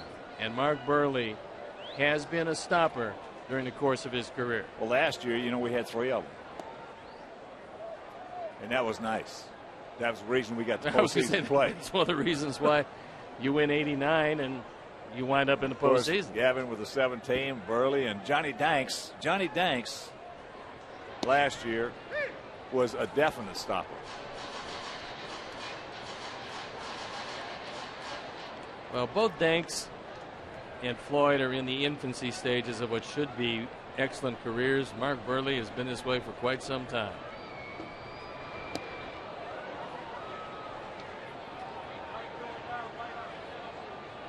He has a deceptive changeup. That was a dandy he just threw to Brian Anderson.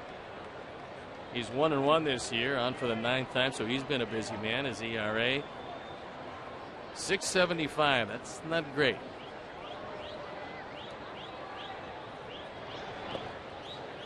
Two and two. Brian has had a good night. 2 for 3, 2 RBIs, a run scored.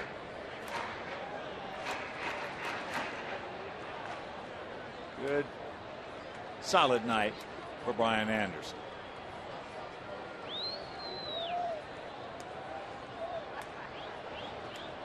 Watch out.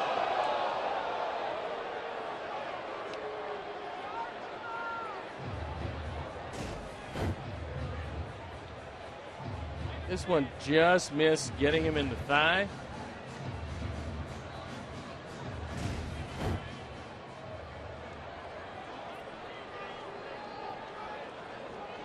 And the payoff pitch. So the leadoff man aboard. Host a private party on the U.S. Cellular Field fan deck in center field. Package includes 150 game tickets, access to the fan deck for the whole game, and an all-inclusive food and drink package for the first 90 minutes of the game. Reserve the fan deck today by calling 312-674-1000 or visit whitesox.com for more details.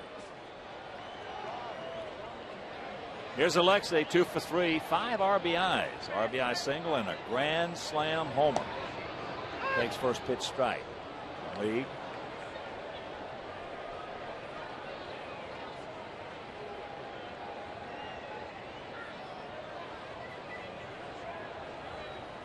Cardinals beat the Cubs today 8-2. Tony Lewis's Cardinals over Lou Piniella's Cubs. Tony Lewis's Cardinals are playing good, solid baseball. Yes, they are. That's a team that lost their #1 starter, Chris Carpenter, and they don't know when they're going to get him back. They're thinking maybe around the All-Star break, but he's got that side injury. Said he knew he was in trouble when he sneezed, and it was excruciating pain, so he's not coming back anytime soon. What's he got, an oblique? It's probably got to be. He did it. He was loosening up, and when that happens, there's really not much you can do about it. They don't seem to go away. It's a tough injury to get over. And you don't want to come back too soon, or it's going to be with him all year. And that's a guy that they would love to see anchoring that staff. In the meantime, Wainwright has done a nice job for them, but they've had bullpen problems. Chris Carpenter is one of my favorite pitchers. Tremendous. Yes, Just tremendous. Wow. You hate to see a talent like that get injured in this time. He's a guy, Hawk, that was brought to the big leagues by these Toronto Blue Jays. He went over to St. Louis, and Dave Duncan got a hold of him, made him some pitcher.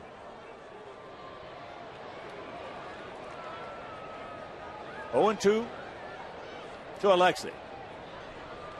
Anderson at first, nobody out, bottom of the 7th. 10-11-0 for our guys, 2-6-1 for their guys.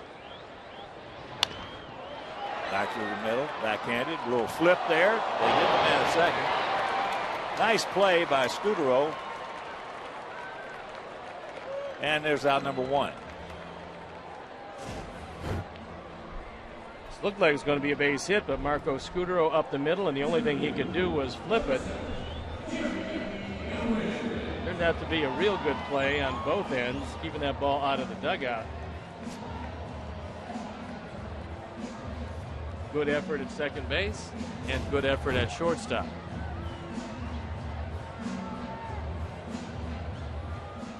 But here's Jerry Owens. He is 1 for 3.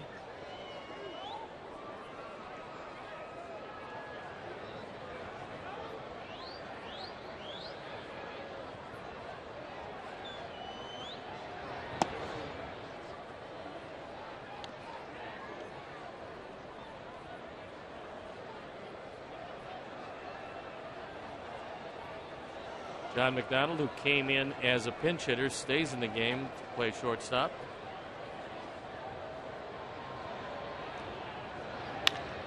Comebacker. And they'll turn it. So he walks the leadoff hitter, then throws the double play ball. We'll go to the 8th, leading by 8.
Dotel came in for the 7th, and it's Matt Thornton who's taking the reins here in the 8th inning.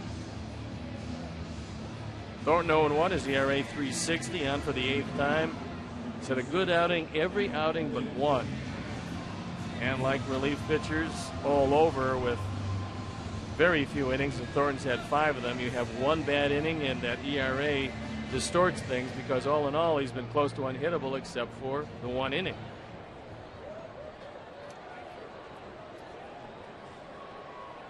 Adam Lynn will lead it off for Toronto. Adam 0 for 3 tonight. He is 3 for 9 in the series. 5-year-old.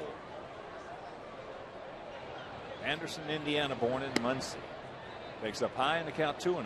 One of the moves the Sox made after the game last night, Jack Egbert was sent down to the minor leagues, and Lance Broadway has taken over a spot in the Sox bullpen.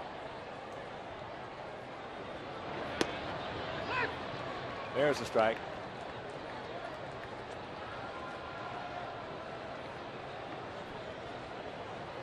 Outfield spread out slightly to the left, about equidistant, as the count moves to 2-2.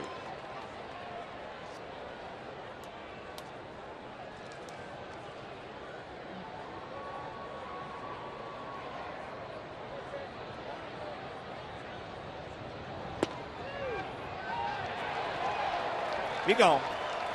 And Lynn is probably thinking, let's leave one of those right-handers in to face me. All 4 at-bats have been against left-handers. I thought that ball was high and away. That's called the 10-2 I'm freezing call. That occasionally does enter into the equation. It's got mighty cold around the old ball yard.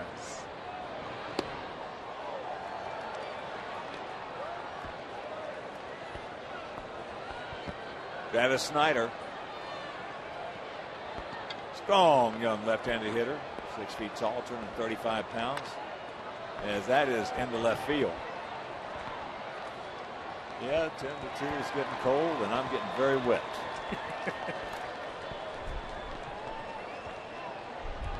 There's Lance Broadway.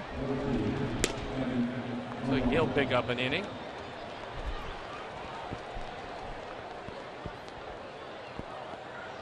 It does. It always looks a lot harder on TV. But it's coming down pretty. That's why all these fans are going to watch it.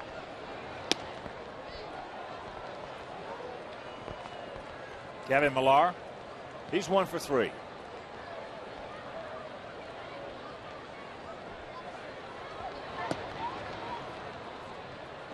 Two and 0 the count. Millar singled and scored back in the 2nd. That is when the Blue Jays picked up both their runs. 2 home runs in this ball game. Grand slam by Alexei Ramirez and a 2-run shot by Jermaine Dye. And of course, with those 2 home runs, the Alex Nelius family will donate $100 to White Sox charities for every Sox homer hit throughout the course of the season. That is numbers 21 and 22. So $2,200 donated by Alex Nelius in loving memory of Ursula. And let's check out our U.S. Cellular text poll question and answer. Will the White Sox finish the season with a winning record versus the American League East? Yes, 68%.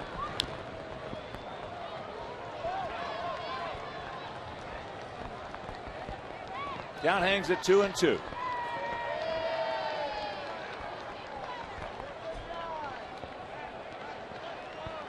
And has done a nice job of staying away to this point.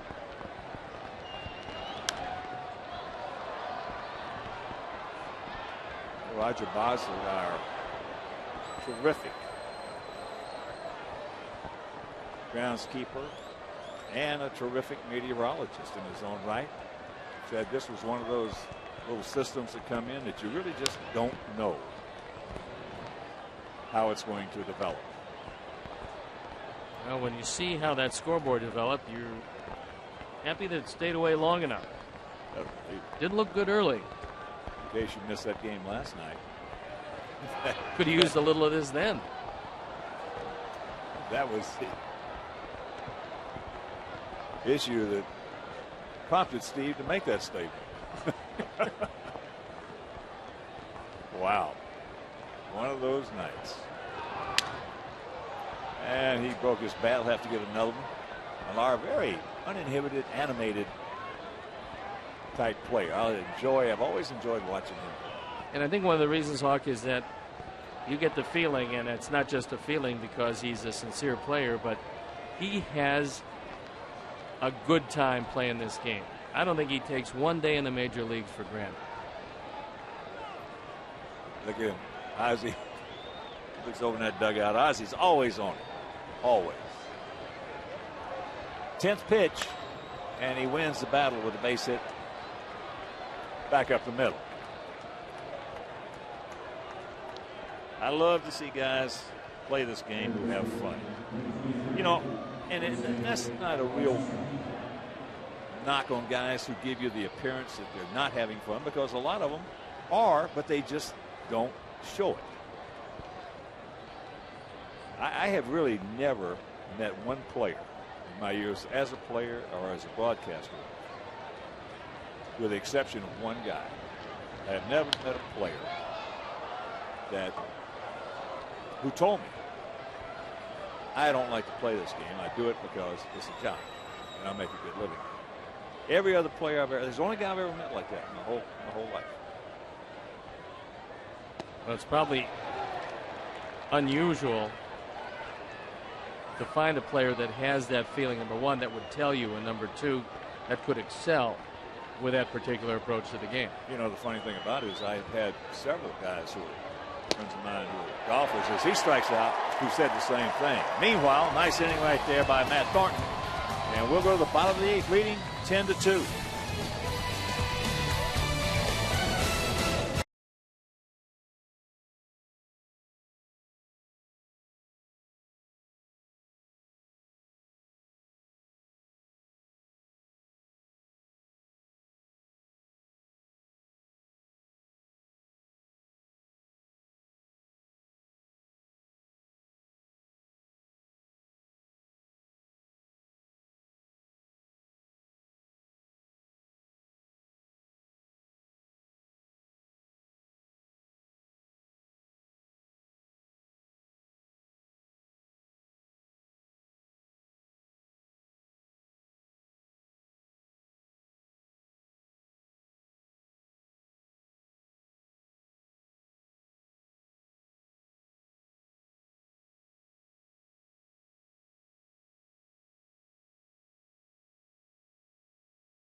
HD shots of the game. Lillybridge, what a play. What a great defensive effort that was. And another defensive gem by Jerry Owens, taking probably a triple away from Vernon Wells. Two beautiful plays, and here is Brent Lillybridge. As Brian Bullington